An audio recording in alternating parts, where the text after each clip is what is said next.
Good evening, everyone. My name is Daniel Rosenberg, and I am your moderator tonight. I'm excited to be here.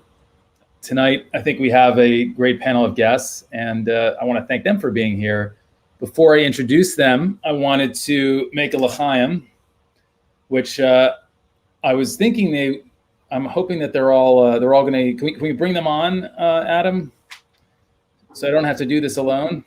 Well, I know David's going to be late, and I think David. Well, it's just going to be you and me, Jason, because I think the other two guests are finding their way on. So I just want to say that to toast. Well, first of all of you that were part of the massive success of Aisha's recent fundraiser, and because of this great panel, and also it's the pandemic. So that's right. Okay, listen. And one more thing before I introduce our great panel. Tonight's panel is in honor of my father-in-law of blessed memory, Ruvain Ben Eliezer, whose Yahrzeit, the anniversary of his passing, is tonight. May his soul rise to the highest plane. And I just want to mention that Elon Gold, who originally was to be here tonight, couldn't be here tonight due to the untimely passing of his beloved brother, Ari. And I was thinking about the fact that my father-in-law and Ari were both professional singers, and so I hope they're making music tonight in a better place. So anyway, let's go to the panel. I think we're going to start with you, Jason, because I don't have much of a choice. Oh, no. Right. But I'm gonna give your bio, whether you like it or not. Okay. So Jason is a Golden Globe winning Humanitas Prize nominated TV and feature writer, producer, showrunner. He was an EP and showrunner of NBC's long-running Third Rock from the Sun, and a writer-producer on Grounded for Life, and even helped develop the pilot for That 70s Show.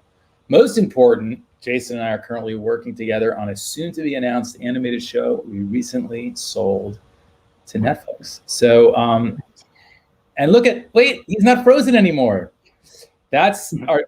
And I want to bring on David Weiss, the actor. My vodka is frozen. Okay, frozen? Actually, it's not frozen. When it's frozen, you know you have trouble. I was taught that when your kids get of a certain age, if you open the freezer and the vodka is actually frozen, that means that there's water in your vodka, and the vodka has been removed and consumed. So, l'chaim. It's a good lesson, l'chaim. Yes, let's drink to.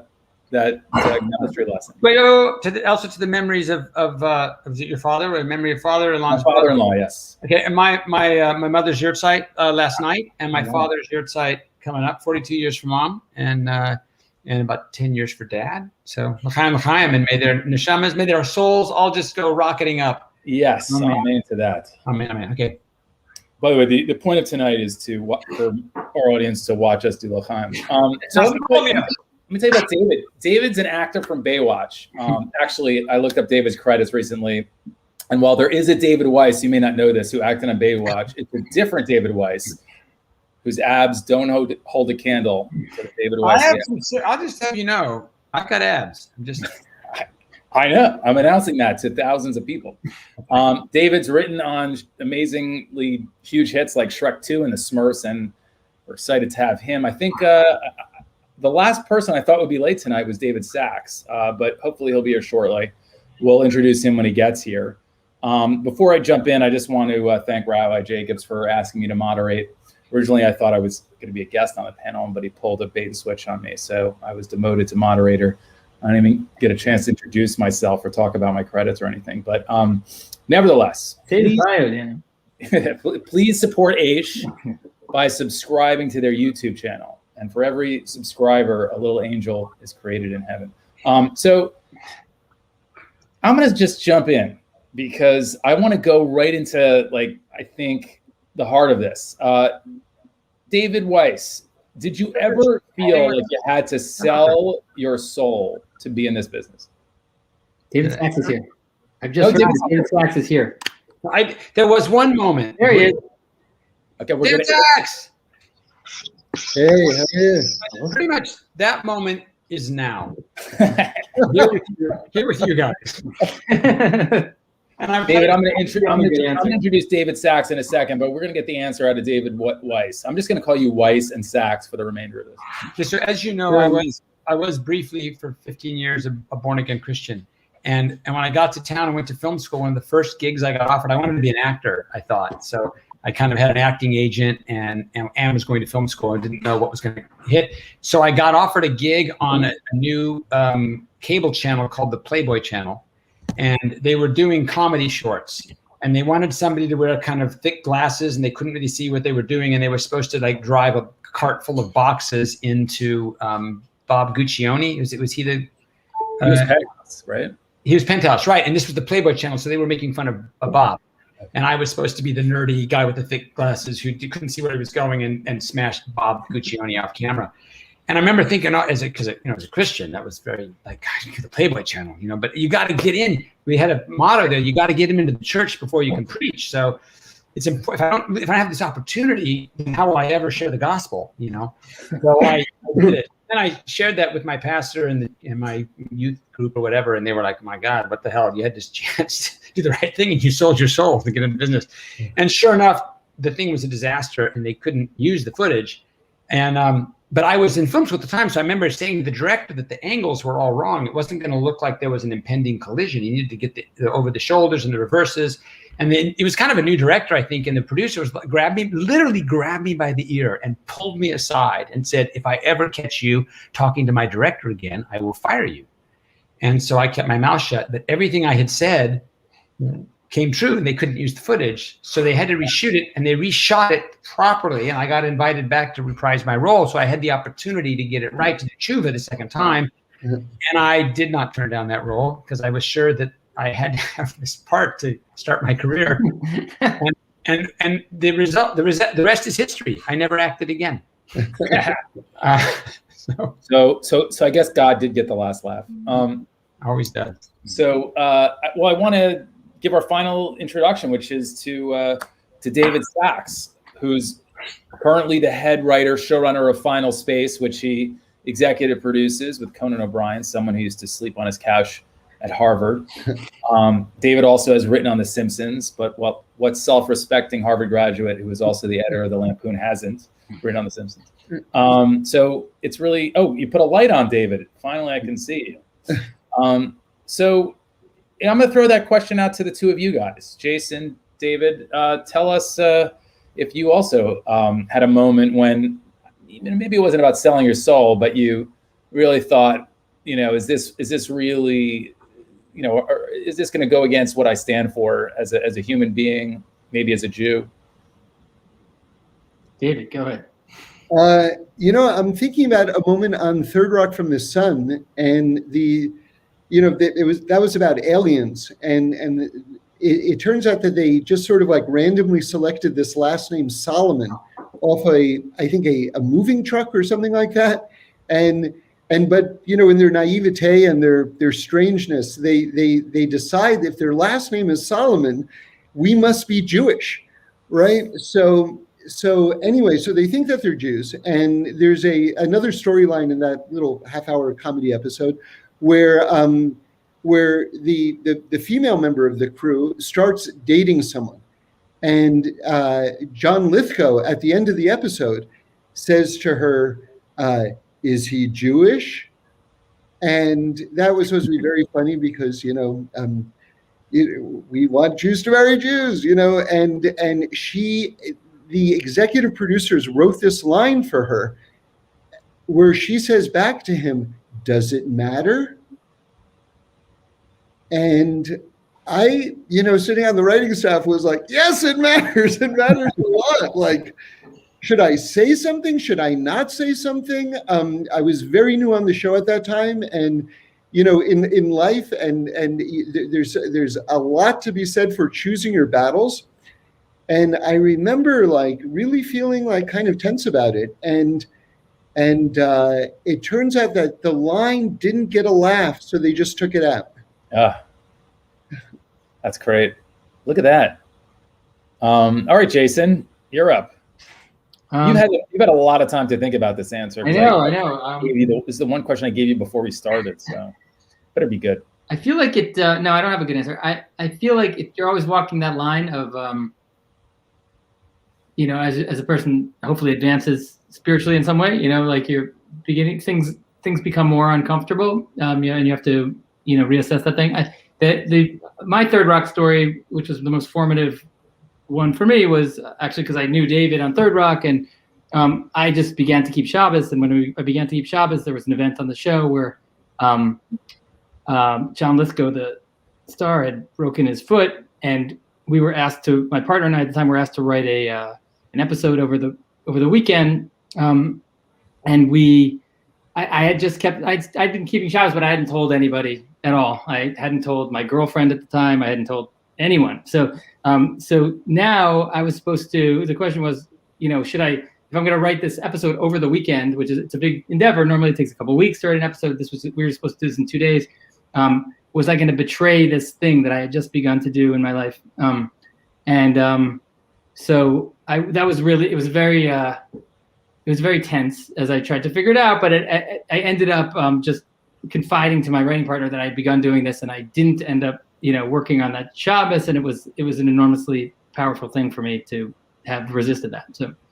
So you actually avoided the selling of your soul. At least in that case, yeah. Yeah, I had a very similar thing, by the way. The first time I ever kept Shabbos, I was invited to a premiere by a famous actress that my wife and I are very close with, and we called a rabbi and asked how we could possibly go to the premiere without breaking the Sabbath. Could we not bring our phones, not walk both ways? And he's like, why don't you just start keeping Shabbos next week? And we ended up not going to the premiere. So guys, next question I have for you is about I think generally you look at the large picture of media today, and do you think the values of media as a whole, and I'm talking mostly about feature, scripted stuff, do you feel that is consistent with Jewish values, and or does it even matter? Weiss, why don't you tackle that? Oh yeah, it's very consistent. But there's a lot of values. I mean, if you read the Torah, there's all kinds of people burning their children in fires, and there's prophets doing divination, and there's all kinds of things going on there that are values. They're not the values that we hold dear, but they're in the Torah. So they're certainly covering a lot of the stuff that's in there. I want to jump back real quick though to the Shabbos. Okay, yeah, please. With two things. One was it made me laugh. The idea that first challenge was that I first started keeping Shabbos, and I got an invitation to go to Shabbos at my old Reform temple, and they wanted me to speak, and there was a big microphone that you couldn't avoid. So I had to decide if I wanted to break Shabbos by keeping Shabbos. And that actually never happened. But what did happen was Shrek 2's premiere at Cannes, the Cannes Film Festival. It was my first time ever at that part of France. I got to go to Cannes. I was boggled my mind. I took my family, my kids were little at the time, and at the time of their life, and I was married then, and my wife went, and we had so much fun. But the premiere was on Saturday night before Shabbat ended. And I had to work out a lot of logistics, and we arranged it. There was no the rabbinical fence, so you weren't allowed to carry stuff with you out because it wasn't anyway. I won't get into the details of that, but so we rigged it. We got there, and we didn't have to do anything that broke Shabbos, except I went to watch a movie, and my rabbi said, just wear your baseball hat so your yarmulke is not like, I'm a Jew watching movies on Shabbos. And but it was really a beautiful thing happened at the end, the cast party and crew party with all the celebrities and everybody. Two things. Friday night, the party was on Paul Allen's yacht. I think the late Paul Allen, right, who used to run Microsoft, and he had a yacht that was like 3-story, 4-story rock and roll studio in there, and Eddie Murphy. It was and Mike Myers. All these guys were playing the guitar, and all the stars were there. And that was Friday night. And my wife and kids, we lit candles in this very nice hotel and had Shabbos, and we could see the boat from. It was one of the most beautiful Shabbat dinners I think I ever had. Just knowing that I was part of something that was eternal, and as much as Shrek 2 is a big thing and will last a long time, to be part of a dinner that's been being hosted for 3,000 years by a group of people who have kept it at all costs, it was very moving, very powerful, and so I wouldn't trade that in. Saturday night, at the end of the screening, one of the producers, John Williams, not the music guy, but the producer, John Williams, asked what we were doing because all the limos were coming and going and taking everybody to the party. And the sun hadn't gone down yet. The 43 minutes hadn't gone. And we just stood there out in front of the theater chatting. My wife and I had a very nice chat. And he said, so I explained what was going on. And he said, wow, that's beautiful. Can I stay with you guys? And we'll all take a car up together when you're done with your Shabbos. And I said, sure. And the three of us just had the nicest conversation. And then we went up to the party an hour late. And some of the celebrities had left.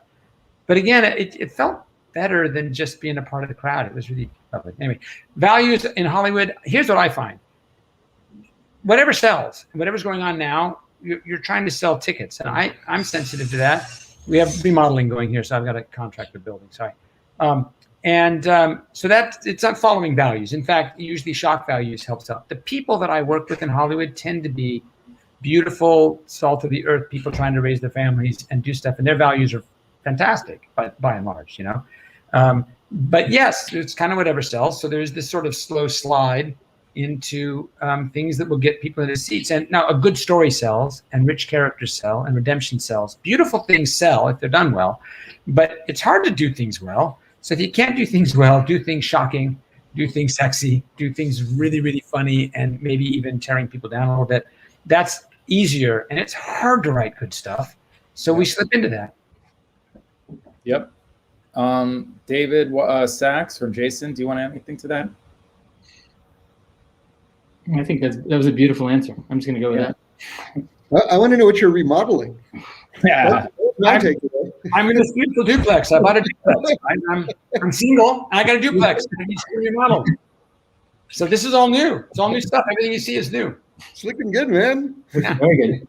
I need this. I got to do this right there. Yeah. Move to New York. You don't have to do that. So, I mean, I guess let's ask about the sex and violence in film and TV. Sex and violence. Yeah, let's talk sex and violence. I mean, so it's my production company, by the way. So do you find that some of the greatest shows tend to head that direction, that they're gratuitous? Do you feel that? And if so, I noticed that especially like David Weiss, you have a career that largely spans children's or family entertainment. Do you feel that is that one of the reasons you headed in that direction, to avoid that? But David Sachs, I mean, I'll start with you. Do you feel that that's something you have to avoid? I've actually read quite a lot of your writing, and I think I know the answer to this. But how do you make that balance? How do you keep that balance? I'd love to know your answer to my question. I think that would be much more interesting than my answer to your question. What was your question? I didn't hear. Sex and violence. Well, I think that, okay, I'm going to tell you one of my favorite Hasidic stories, okay? Yes. So this is about from the Sanzer Rebbe. He was one of the greatest, and he was by his window and he saw one of his Hasidim, one of his followers, walking by, and he calls him over. He says, if you found a bag of money in the road, what would you do? And he said, well, Rebbe, it's a mitzvah to return the money. I would find out whose money it was and give it back to him. And the Rebbe says, fool! And he sends him away. And then he sees another one of his Hasidim, and he calls him over, and he says, if you found a bag of money in the middle of the street, like, what would you do? He said, well, Rebbe, honestly, times are very tough right now, and I'd look both ways, and if no one was looking, I'd probably keep the money. And he said, wicked! And he sends him away. And then he sees another one of his Hasidim, and he calls him over, and he says, what would you do? And he says, Rebbe, I'd like to think that I do the right thing, but I don't really know until I'm in that situation. And so I think, and he said, that's the right answer. And so I think what's kind of interesting about sex and violence is that they catch us in moments where we're really off guard. We don't necessarily know how we're going to react to those things. And, like I read Peter Weir was a great film director. and he was saying that he completely dismisses film market research. He said, like, if you ask people what kind of film do you want to see, they don't know what film they want to see because they want to see something they've never seen before. So the thing is that what's so great about media and what's so great about sex and violence, Daniel? No, what's so great about media is that, or these things, these edgy things, is that they capture the human spirit at these moments where we don't know what we're going to do, and so we're in fresh territory. And I think the sort of like the life force within a person yearns for newness, and so they're versions of newness. Sex and violence are two versions of newness, and that's why I think they'll always be compelling. And then it's just a question of what do you do with it once you have it? Is it just there for people to just to titillate them, or is it there to advance a further point of discovery about the human condition? And at that point, it boils down to just what's the nature of the project. So in other words, it's all a question of whether it's earned or unearned, and that's a big difference to you in terms of whether it's gratuitous or not. Well, I wouldn't say earned or unearned. I would say it all depends on what you do with it. Fair enough. Because even if it's unearned, but you do something wonderful with it, then that would be interesting. Yeah, I've read a lot of your, mostly Jason and David Sachs. I've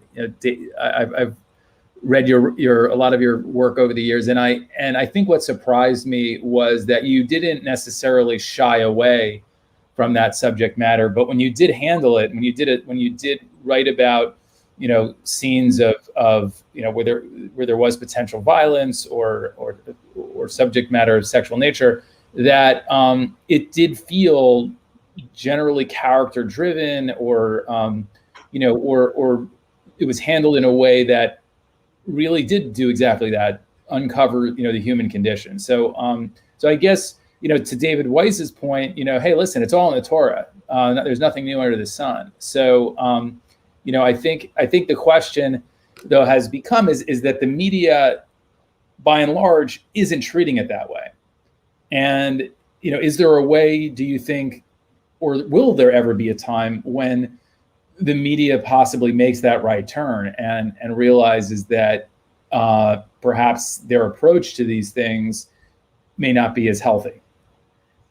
Well, let me jump in on that, and I would just echo something that David Weiss said, which is that it's whatever sells. And if they find that morality sells, you'll just see one incredibly, each film will be more moral than the other, but not because it's coming from this genuine place of, this sort of like, spiritual yearning within the industry, but they'll have just hit upon something that sells. And in this case, it will be goodness. That's a bit of a cynical take, but I think a realistic one.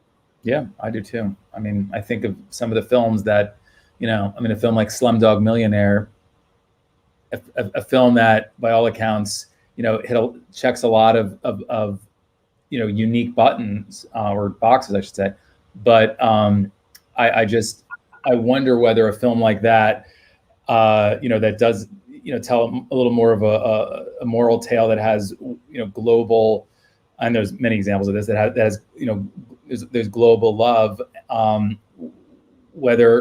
Why Hollywood just seems to quickly forget about those examples and go right back to where they were. What about that movie are you saying that Hollywood would reject now? I'm trying to remember the movie that well. Which movie? Slumdog Millionaire. Did you say Slumdog Millionaire?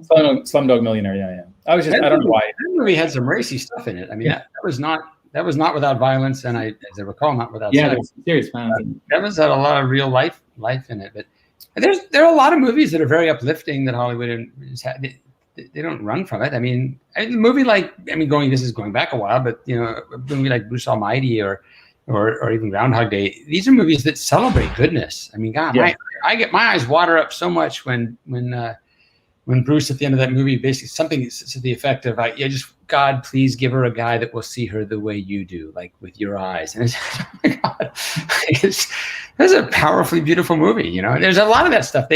Hollywood loves to make that movie. Even the movies. I mean, you said this a minute ago about earned or unearned, or David Nicely said, what do you do with it? I think anytime you see sex in a movie, or violence in a movie that is just disconnected from any powerful character thing, it's boring. And you don't, I can be honest with you, you don't see it very often. It's hard to get movies made and TV shows made. A show like Game of Thrones, for instance, I was shocked when my kids were watching it. They were older by then, and I'm out. The brother and sister, let me stop screwing my sister so I can murder this child. I was like, and then we'll get back to what we were doing with the sister. But I got hooked into the show eventually. And that show is powerfully about good and evil and right and wrong and courage and honor. And if it was just about sex, I mean, that's porn. People watch porn. I have seen some porn. It's not compelling. It's from an animal standpoint, it draws your attention. You don't go to movies to have your animal instincts aroused. You go to the movies to be moved and to be you want to engage and have a life experience. And I have found that virtually all the movies and TV shows that are using those tools or that language, you're usually compelled because there's something going on between those characters that draws you in from an emotional standpoint or even a spiritual standpoint. For sure. Jason? Well, you and I, obviously, Daniel, worked together on a particular drama pilot for a while. So recently I had that had a life and then kind of went away. And anyway, recently someone read it and was very into it, and they said they wanted to pursue it, but we had to make it a lot more salacious, and they were very, very particular. Like, you have to go in there and make it more, the language should be much more coarse and the sexuality should be much more pronounced. So I was just like, yeah, I'm fine with you selling that. You can go sell it and someone else can do it. It's not something I'm interested in doing. I don't understand that note. I don't know what to do with that. I'm not really interested in being part of that, but I mean, it was just what you're saying. It was just like, put that in, and that's something we would pursue. So I think that's. Now, let me ask you a question. So, and I don't want to get ahead of the audience of this question. So that note came to you you currently own that screenplay or that pilot script. So you were in a position to say no to that. Right. Let's say you didn't own it. Let's say you'd already sold the script and you got that note from the studio. What's that? So then, I mean, that's obviously a quandary. You have to, at that point, decide if you want to bow out of the whole thing. You can say no, but you'll just be detached from the project at that point. You don't have to write anything at the end of the day.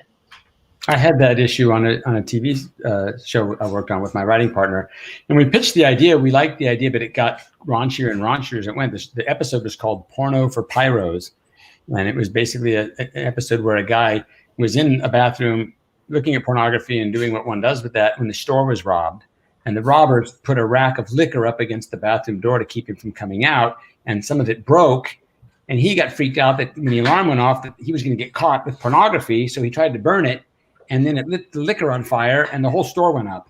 And so these guys were charged with attempted murder, and it was their third strike, so they were going to go to prison for the rest of their lives, and this guy didn't want to admit that he'd been in the bathroom pleasuring himself to pornography. So there was a real moral dilemma whether he would be honest about what really happened, that he set the fire, that they weren't trying to burn him to death. So it had a very moral quality to it.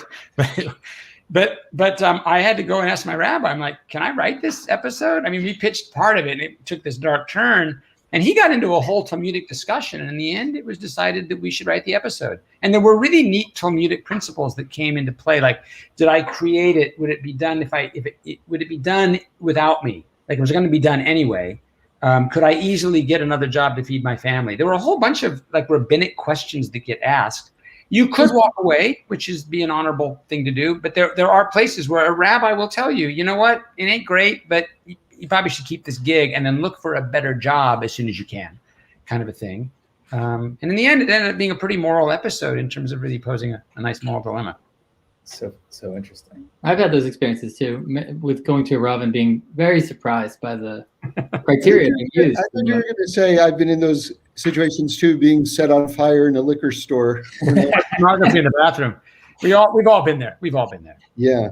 That's why it's so relatable. So David Sachs, you have these unbelievable stories that over the years you've shared with me and with other people. One of my favorite stories you recently shared with me, which is funny because I've known Jason Vinokur for probably close to a decade, and I had asked you exactly for the timeline of how you worked together on Third Rock from the Sun, and you told me this great story, which I'd love for you to take a minute and repeat, because I think it's a really interesting insight into, I think both being a Jew in Hollywood and sort of your relationship with Jason. But would you mind telling the story of Don Quixote and that whole? Sure. Yeah. So I was on Third Rock from the Sun and on the first season, and then Jason joined as one of the writers on the second season. And so, there's a kind of a core group of writers, about 8 to 10 of us, something like that.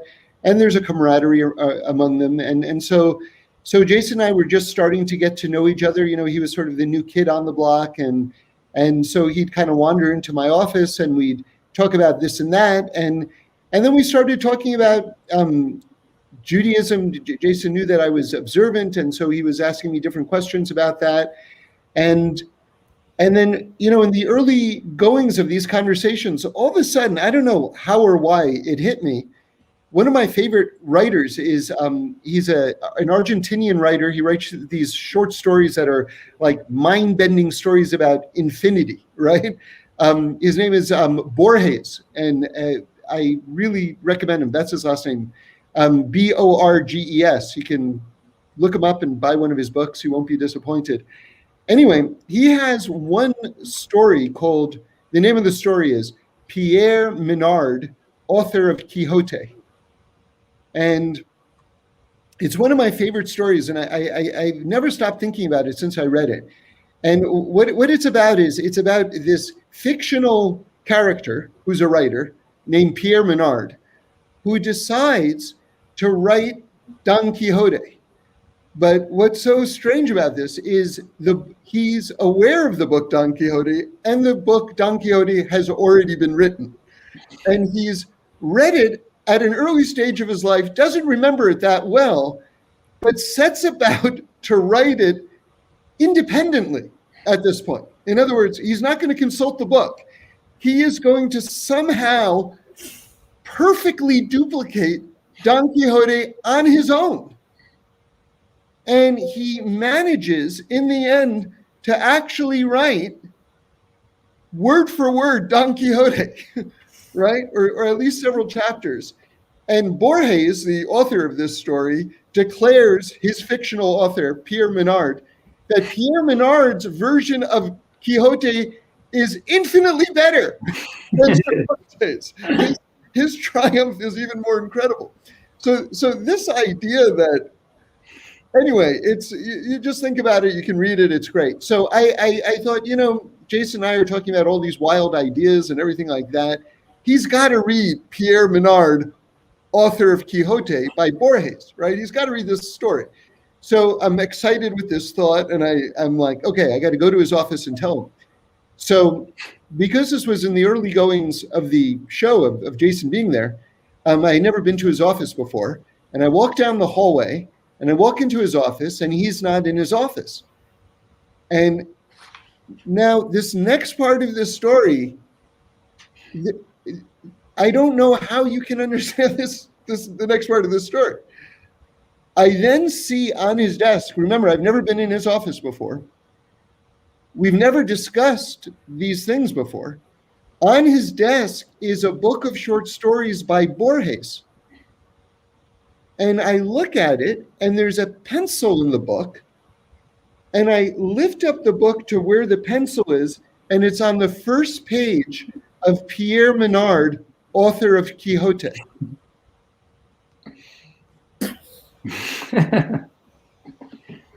At that point, because we were talking about things like Shabbos and religion and things like that, Jason wasn't at that point, religiously observant. I knew at that point that Jason was going to absolutely become like a Torah Jew. Like, it just was like obvious to me because an outright miracle had just happened that was absolutely unexplainable. And totally unnecessary. Well, I mean, how many books are there, really? 7, between 5 and 7, 3 to 7.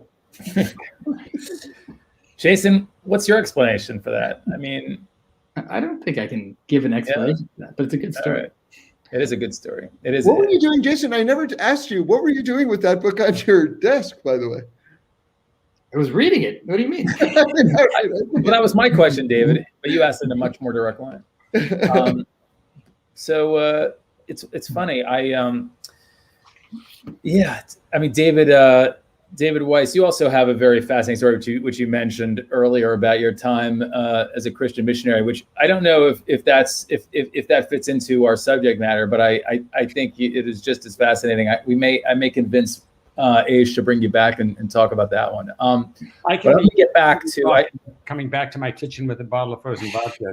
Drop of a hat. So yeah, there you go. So I had a question about, you guys are all parents.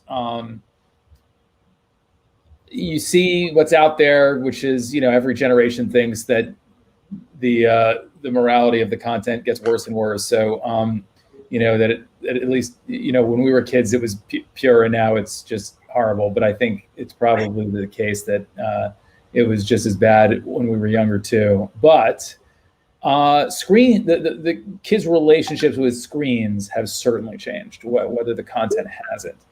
So, do you think that there's all this stuff there's all this stuff that teens are dealing with? They're spending, I think, according to studies, like 7 to 9 hours a day on their screens, and they're more anxious than ever, lack of sleep, FOMO, fear of missing out, diminished attention spans. Do you guys see a correlation between all of this and just all the distractions and all of these sort of psychological outcomes? And if so, you think there's something to be done about it? I think it's just a giant advertisement for Shabbos. About 10, I don't know, maybe it was 15 years ago, I was speaking in front of a group. They were students from London. This was in Los Angeles. And, so, I was telling my journey to Shabbos and, different ideas and whatnot. And a woman in the last row, she was a college student in the last row, very politely said, well, that might be, all good for your generation, but my generation doesn't need that anymore. It doesn't apply to us. And this was kind of before everyone realized screen addiction and social media addiction and everything like that. I mean, I think I was 7 minutes ahead of the curve with this comment. But I said to her, you need it more than any of us. Are you kidding? Your generation is so enslaved to screens. Yeah. You need to detox in the biggest, most serious way. And that's what Shabbos offers you.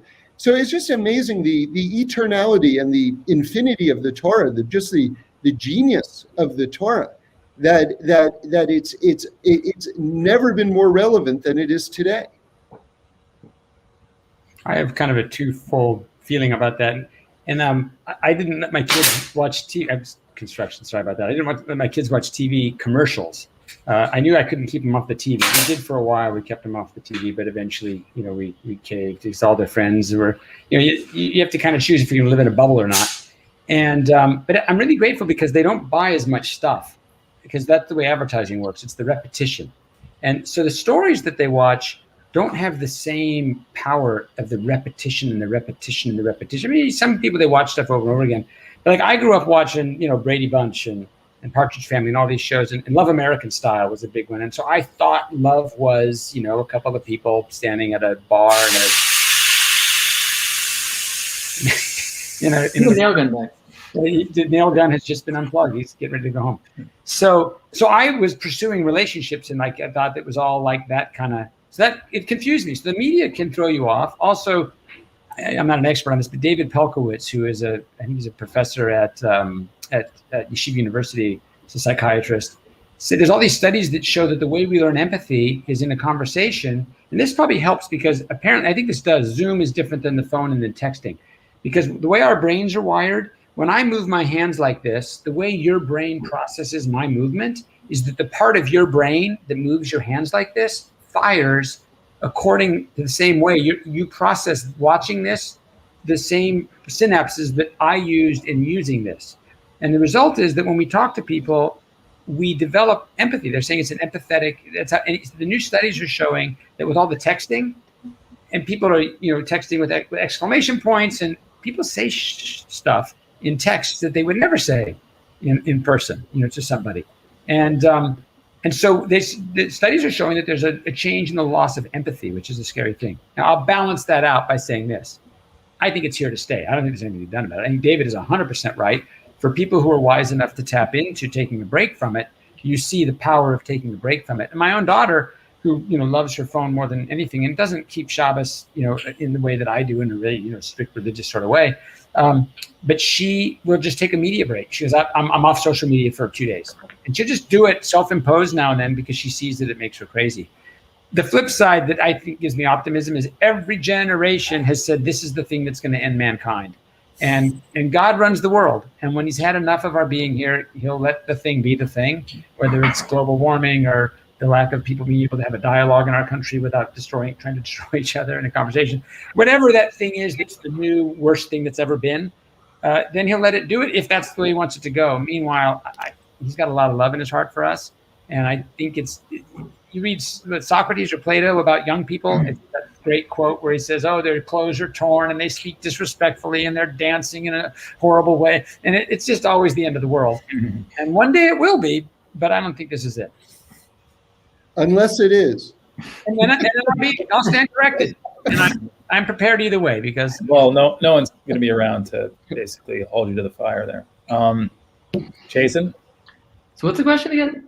I forget. You can check on social media. It's been posted over there on YouTube. No, that's stay on the. I don't know, screens, and I mean you've got. I'll tell you something slightly related to the question, which is just recently I told David Sachs this before, but so we moved recently, and we left LA and we're in New York and the woods kind of, and we kind of told our kids that we didn't bring the iPads. They don't exist anymore as far as I know. So they didn't really have anything to watch. And we were just trying, obviously pandemic stuff, you're trying to find anything to do to occupy them. So it was but they finally had a place to run around. It was outside. And the only thing that I've let them watch through their, because they're doing an online school, is Masterclass, right? So they've started to watch. So now my kids have gone from watching incredibly, unbelievable amounts of incredibly moronic things to extremely particular quirky things where now I have an 8-year-old kid who does a Werner Herzog impression. It's very bizarre. Suddenly, there's this guy on there, Chris Voss, who's a hostage negotiator. And suddenly they're coming up with why did Chris Voss cross the road? Why? Which is his technique called mirroring. So he's so anyway, all I'm saying is, I don't know. I'm sure everything's, you can. There are good things out there you could subject your kids to, and it's suddenly they think that's normal. And it's if you can manicure your world so that that's what they think is normal, it's at least a good experiment. I feel like there's an unscripted show in raising your kids solely on Masterclass. Yeah. Color Radio is asking whether we're bothering to monitor the chat, because it does say if you have any. At the bottom of the screen it says if you have any questions, post your questions for the panel now on www.youtube.com/h.com. So I just went over there to see what's happening. What's going on? And that's nice, fun little comments over there. So I just asked whether we're going to look at those comments. I think our producer Adam is posting them into the private chat, so we can. If you guys have any questions and you want to ask them, we did get one question about whether we should censor apparently amoral films, or are they challenging us to turn our backs on their warped morality? I don't know if you guys want to tackle that one. I'm just generally against censorship. I have strong sense of morals and right and wrong and stuff. But when we start legislating what people can think and watch and do and stuff, I think it's a slippery slope. Slippery slope. I'm with you there. David, Sachs, or Jason, any thoughts on that? Jason, do you have something? Yeah, I mean, I think we've right now, especially with the polarization of the country and everything, and seeing what people are considering censorship and what seeing Facebook do what they're doing, and people, it seems incredibly dangerous at this point. As much as I would love to not hear certain things or be subjected to them, I can't. The country and everything, and seeing what people are considering censorship, and just hearing myself, seeing Facebook do what they're doing, and people, I think Jason is being intentionally blocked. It's not acceptable, and it has been blocked. For me, I think that like genuine the type of spirituality and connection that the Torah, I think, is talking about us cultivating with God, that like amazing love affair, that you can't legislate that. And so anytime you've got like censorship or whatever it is, I don't know. It's sort of like if the idea is that we'll stop you from, being exposed to this in order to make you be this sort of like model, spiritual creature. I just don't think it works that way from the outside in. I think that, more often than not, it's just going to come from the inside out. And so, anyway, that's what I think. So let me ask you guys a question. I'm gonna pivot here for a little bit because we've been through a very contentious and difficult year, both from a pandemic, pandemically, and the election cycle as well. You guys are all operating, in the entertainment business, which is notoriously or maybe famously, depending on your view, liberal. So you have the dichotomy, though, of now you've got a country that is very, very split, and now you guys are, for the most part, in a religion that not across the board, but is usually leans to the right, although there are plenty of Democratic and liberal Orthodox Jews. But my question to you guys is you walk into a lot of these rooms in Hollywood, and there's just a general assumption that everybody is liberal. I'm not asking you your politics, but do you find that the assumption is then that if you are God-fearing, whatever religion you are, do you feel that it's very difficult to operate or have your values and maintain your values, especially around certain subject matter that may not be Torah values or your particular values? How does that work for you guys? Have you been in situations where those assumptions were made? And can you speak to that?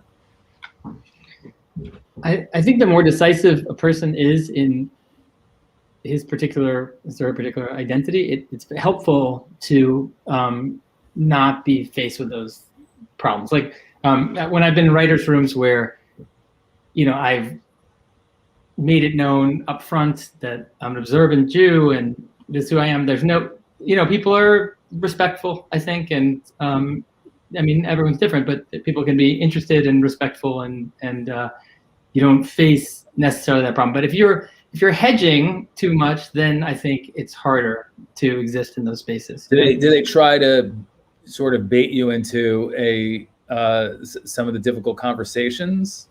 My personal experience would be yes, but that can be great. Depending on where you are in the hierarchy of what's going on and your comfort level with having those discussions, that could be a real opportunity or it could be extremely uncomfortable. But I think it's for sure people are interested if you're observant or you have those kind of leanings and you are thoughtful in that way. And for my most recent experience in rooms, which hasn't been for a couple of years actually, so David probably could speak to it much more, or either David. I've definitely found there are a lot of assumptions that if we're all sitting here, we're all voting the same way, we're all thinking the same way, we all think that this person's a tyrant and this thing's a disaster, and And even if you agree, the assumption is very clearly right there, that there's a right and wrong, and recently more than ever that who's right and who's wrong. Yep. Mr. Sachs, do you want to? I don't know if this is exactly on the subject, but I was working with someone, just me and this other guy who I didn't know, and he hated me, and it was really sad. I didn't hate you, in fairness, David. Okay, well, you didn't. I mean, show it. I mean, you didn't show the love. I mean, but anyway, this guy hated me, and the reason why he hated me was because he knew that I was religiously observant, but that's not why he hated me. He assumed that because I was religiously observant, I must be a Republican, and that's why he hated me. So it was like, so he was right. Well, it was so twisted. I mean, it was sort of like, anyway, I just thought that was but just to your point, Daniel, I think that people are actually maybe more open to someone being more sort of like spiritually observant or kind of mindful than they are about any political difference that might exist. I think that there's actually a fair amount of tolerance for because people who are very creative tend to be a little bit more expansive and more spiritual. So there is respect for spirituality. I found with the people that I work with, but a real intolerance when it comes to anything that gets muddy politically. Fair enough. All right, we got another question. And the question comes from, I think it comes from Shauna Folt.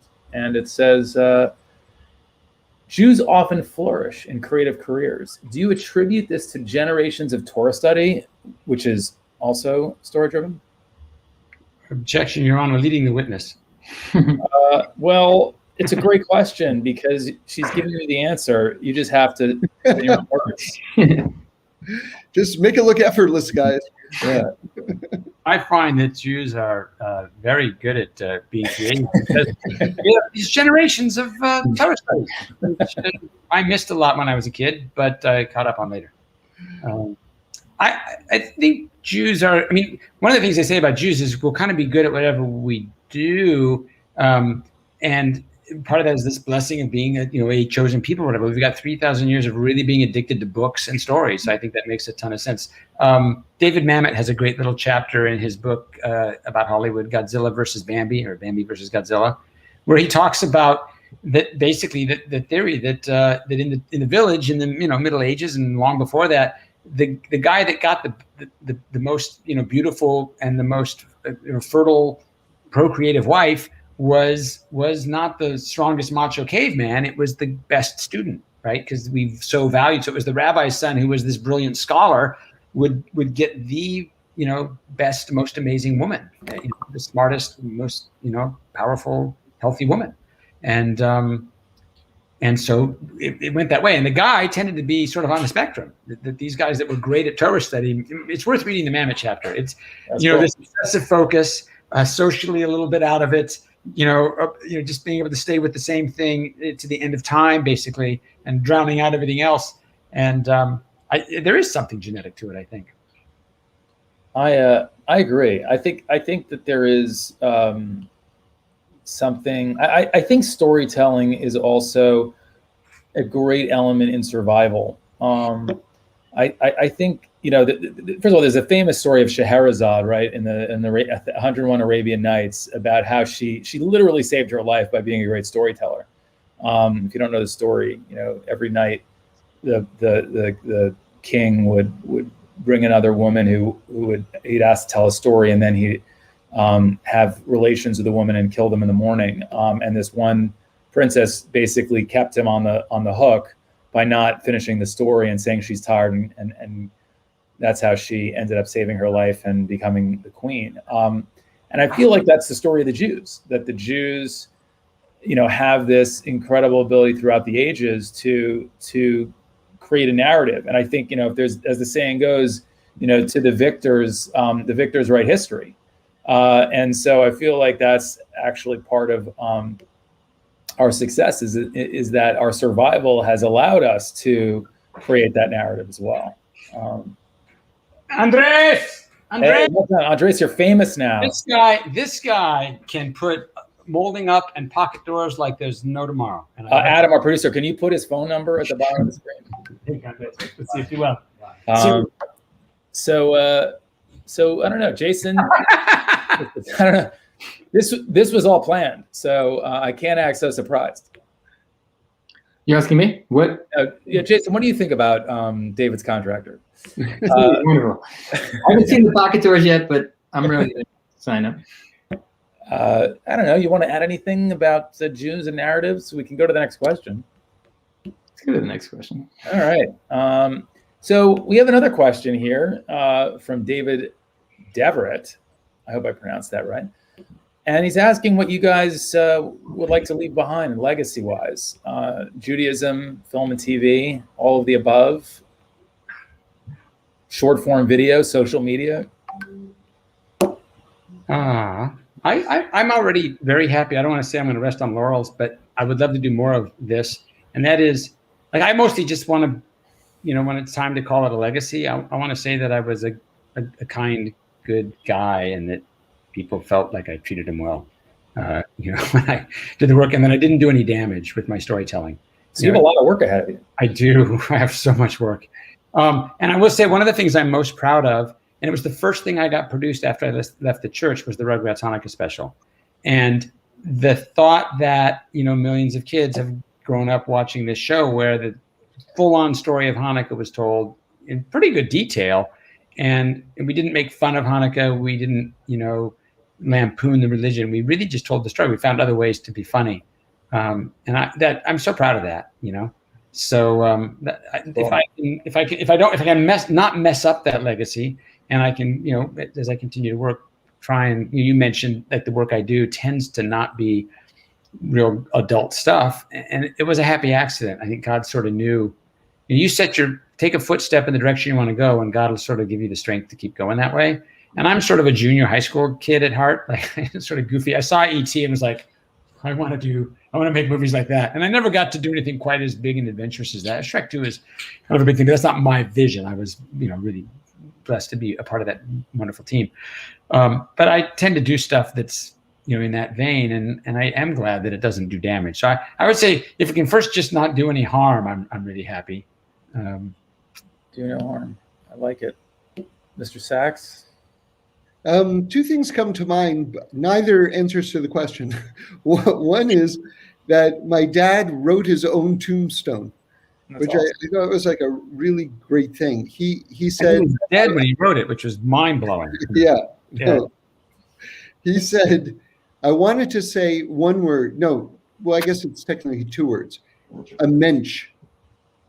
And sure enough, like his tombstone says a mensch, so that's pretty cool. And then also I just leave, you're asking us questions and we're answering them. And so I'm going to take that question from David, and I'm going to ask it back to you, David, and to everyone else who's listening right now. If you hang around shuls long enough, and especially on Shabbos, you'll eventually kind of get into the deep space of third meal, also known as shalashudas. This is just for professionals only, and that's that's at the end of Shabbos. Like everyone gets together and they have one last meal together, and there's some singing and things like that. And people will sponsor the third meal in the memory of a loved one, and someone will sit there, the person sponsoring it, and they will say 3 to 5 minutes tops about their dead mother or their dead father, And at a certain point, I realized, wow, I'm going to get 3 minutes. My entire life is going to be summed up in 3 minutes by my beloved child. And what are they going to say? And so that's something in terms of a legacy all of us should think about. Like, what are your children going to say in those 3 minutes, So anyway. I heard something similar that, that your life is the dash between the two dates on your tombstone. Yeah. And you got to make the most of it. Jason, I'm going to give you the last word if you want it. Hard to beat that. But I'll just say that in terms of what's the question? What would we want to leave as a legacy? Yeah. Just, I look at these guys here who were so important to me as I became observant in LA, and you, and people who use everything they have for a Kiddush Hashem, to sanctify the name of Hashem in the world. I just hope that, to the extent I've done that now, and hopefully more in the future, that will be something I could look back and say that I used everything that was at my disposal to do the job that I'm supposed to do in the world. That would be this that I could ask.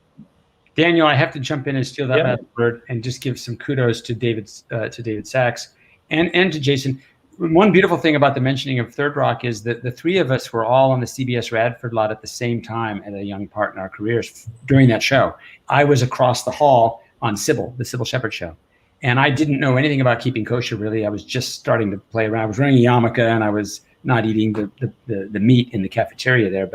And David was ordering in kosher meals. And he started ordering kosher meals for me. When I went to pick him up, and he was working with Jason, they were just starting to talk. And Jason, as I recall, was sort of a little skeptical, a little reticent on the whole super religious thing. I may have misread you, Jason. That's fair. It was, David once described my pace as glacial, so I think. Okay, I felt the cool at the time, and but I would come over there, and then all of a sudden, Sachs is in there praying. He's davening. He's praying, and I'm like, we're not in shul. He said, no, you can pray anywhere.